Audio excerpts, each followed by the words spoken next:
पूरी दुनिया में युद्ध छिड़ा हुआ है। लोग एक दूसरे को मिटाने पे लगे हैं, नस्लें खत्म कर देंगे ऐसा लग रहा है। रात को सो तो सवेरे लगता है कि कुछ देश रहेंगे ही नहीं वर्ल्ड मैप पे। पहले के इतिहास में जो विश्व युद्ध हुए हैं उस टाइम अलग तरह के अभाव थे, इतनी मानसिकता डेवलप नहीं हुई थी। हालांकि अब मानसिकता और खराबी हो गई है, पर इतनी टेक्नोलॉजी और इतना कम्युनिकेशन नहीं था दो देशों के बीच में। तब समझ में आता था, अपनी बात रख नहीं पाते थे एक टेबल पे, ना ही कोई कम्युनिकेट कर पाते थे अलग अलग देशों के राष्ट्राध्यक्ष कि हो क्या रहा है, सॉल्यूशन क्या निकाल सकते हैं।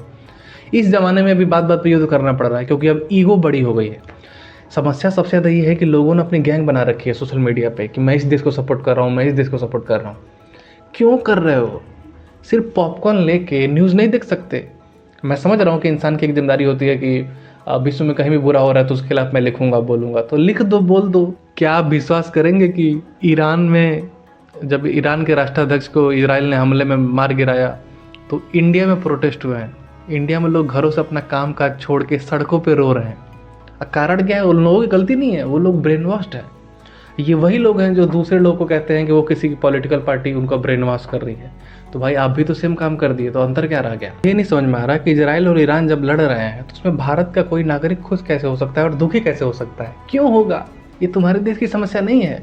अब ये मत कहना कि उससे इम्पैक्ट तो पड़ता ही है। तो दुनिया में कितनी ग्लोबल घटनाएं हो रही हैं उससे इम्पैक्ट पड़ता है। इतना तो तुम कभी नहीं दिखे रोड पर रोते हुए, या एक दूसरे को कुछ जो चीयर्स कर रहे हैं कम ऑन ख़त्म कर दो, और कुछ जो रो रहे हैं छाती पीट पीट के। आपको इतना फ़र्क क्यों पड़ रहा है? कारण यही है कि आप जिन न्यूज़ चैनल और जिन यूट्यूब चैनल और अपने इन्फ्लुएंसर को देखते हो, उसने आपका ब्रेन वॉश कर रखा है दोनों साइड के लोगों का। एक को लगता है कि उसको मिटा देने में हमारी भलाई है, और एक को लगता है वीडियो गेम नहीं बना रखा आप लोगों ने कि दो देश लड़ रहे हैं तो अपने पाले चुन रखे हैं फिल्मों की तरह। अबे भाई तुम इंडियन हो, तुम्हारा क्या लेना देना 1000 किलोमीटर दूर? वो सरकार देखेगी ना, सरकार देखेगी, अपनी विदेश मंत्रालय देखेगी। मतलब तुम एक आम आदमी हो, तुम छाती पीट रहे हो 1000 किलोमीटर दूर किसी की जान चली गई तो। मैं समझ सकता हूँ कि दुनिया में कहीं भी बुरा होता है तो लोग उसके खिलाफ लिखते हैं, बोलते हैं, लेकिन लिखते हैं बोलते हैं, अपने देश की समस्याओं को छोड़ के दूसरे देश की समस्याओं के लिए सड़क पे कैसे आ सकते हो? सिर्फ इस बेसिस पे कि कुछ लोगों ने आपका ब्रेन वॉश किया है।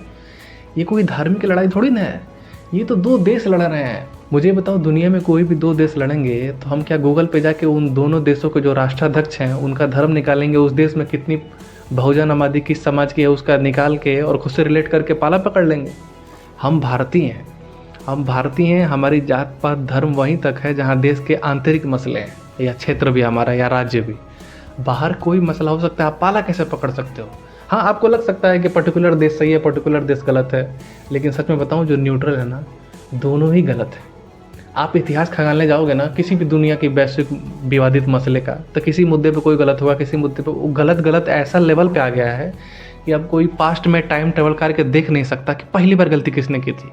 तो दोनों लड़ रहे हैं तो हज़ारों साल का इतिहास होगा जिसमें 50 गलती इसकी होगी, 50 गलती उसकी होगी। कोई अच्छा बुरा नहीं है, दोनों नेता हैं और दोनों अपने अपने देश के लिए लड़ रहे हैं। और दिक्कत यह है कि दोनों को समझाने वाला कोई नहीं है, दोनों को लग रहा है कि हम देशभक्ति कर रहे हैं।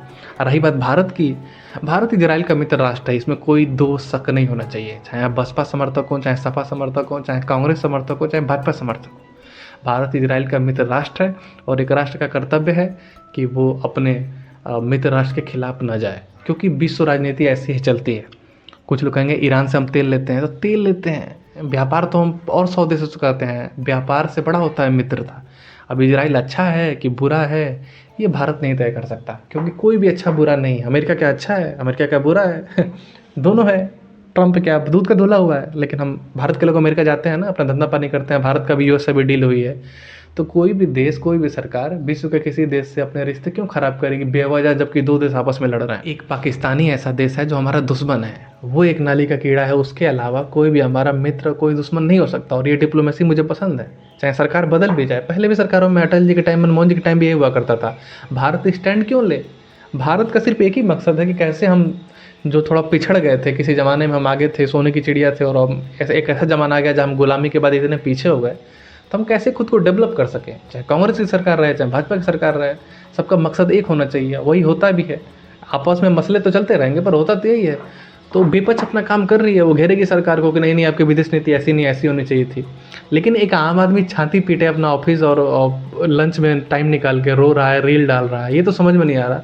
और कुछ खुशी मना रहे हैं कि या कमॉन, जैसे कोई भारत ने किसी अपने दुश्मन को मिटा दिया हो। ऐसा कुछ भी नहीं है। ये आपके लिए जस्ट एक जियो पॉलिटिकल न्यूज़ है जो आपका रिमोट चैनल 5 मिनट देख के बदल जाना चाहिए था। लेकिन जो कि आपके इन्फ्लुएंसर ने, लेफ्ट वालों ने आपका इतना ब्रेन वॉश किया है कि आपको लग रहा है कोई मसीहा, आप छाती पीट रहे हो जैसे आपके घर का कोई चला गया हो। इतना तो अब्दुल कलाम की जान पे किसी ने नहीं रोया था यहाँ पे। और वही बात, जो भाजपा के समर्थक हैं वो ऐसे जश्न मना रहे हैं जैसे हमने ऑपरेशन सिंदूर में किसी और दुश्मन को मार गिराया हो जो पहलगाम का आरोपी हो। तो ना हमारा इससे कोई लाभ है ना कोई हानि है, तो दोनों लेफ्ट विंग राइट विंग वाले हैजा क्यों मचा रखे हो देश में। अब बताओ, जम्मू कश्मीर में प्रोटेस्ट हो रहे थे, लखनऊ में प्रोटेस्ट हो रहे हैं, अब वहाँ जो पुलिस उस प्रोटेस्ट को मैनेज करने में लगेगी, और बताओ उस पुलिस के बच्चों के बारे में सोचो, क्या उसके पापा को वो पेमेंट मिलती है कि दुनिया के बाहर भी कोई मुद्दा होगा तो उसके लिए वो रात में ड्यूटी करेगा कि वहाँ भीड़ जुटी हुई है उसको देखो, या 2-3 हाई अलर्ट पे रहो। एक लखनऊ के पुलिसकर्मी की ये कब से समस्या हो गई कि हज़ारों किलोमीटर दूर कोई घटना हुई है तो उसके लिए भी उसके यहाँ पे ड्यूटी लगा दी कि भाई देखो वहाँ भीड़ जुट के प्रदर्शन कर रही है, रोग आ रही है। भाई वो लखनऊ के मसले सुलझाएगा, वो यूपी के मसले सुलझाएगा, या देश के कोई मुद्दे हैं उसको लेकर प्रोटेस्ट हो रहा है शांतिपूर्ण तरीके से, उसको मैनेज करेगा।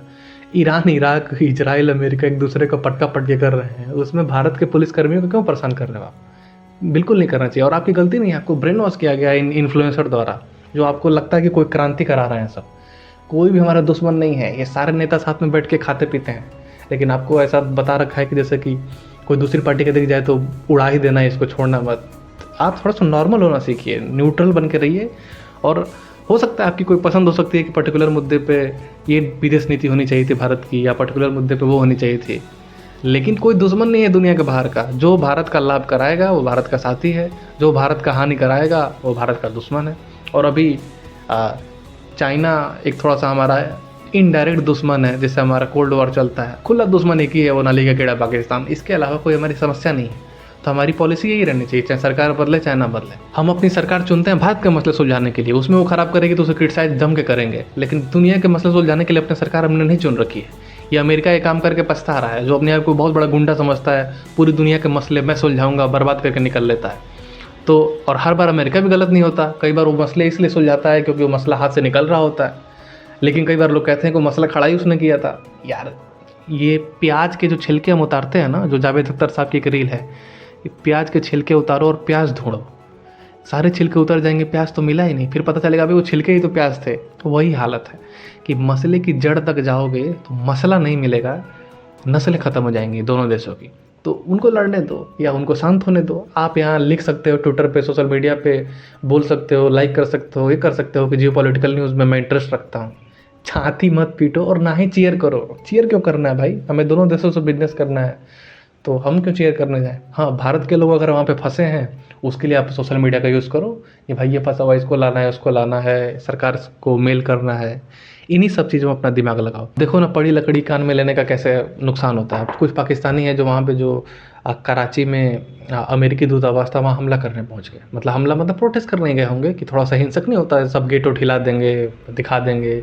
उनका मकसद एकदम हमला करना भी नहीं होगा, लेकिन अब वहाँ की जो सील आर्मी है या जो अमेरिकन की, जो भी अमेरिकन कमांडो होंगे और जो पाकिस्तानी फोर्सेस भी वहाँ पे लगे होंगे जो अमेरिकन की रक्षा के लिए, उन्हें तो ये लगा होगा कि शायद ये जान ले सकते हैं, बहुत रिस्की आ रहे हैं। उन्होंने वहाँ पे चला दी, धड़ धड़ धड़ धड़ धड़ धड़, सीधे पट्टे से हेडशॉट। अब वहाँ पे 8 से 10, 20, खबर आ रही है 30 तक लोगों ने घायल की, अपनी जान गंवा दी। अब क्या फ़ायदा हुआ? वो भी कोई पोस्ट देख क्या होंगे ना कि चलो क्रांति करते हैं। अबे अपनी ज़िंदगी में तुम शाम को खाने वाले थे रोटी चावल, वो खाते, तुम अपनी दाल चीनी के मुद्दे देखते, तुम कुछ समाज सेवा करते, या तुम अपने देश के उत्थान के लिए कुछ सोचते।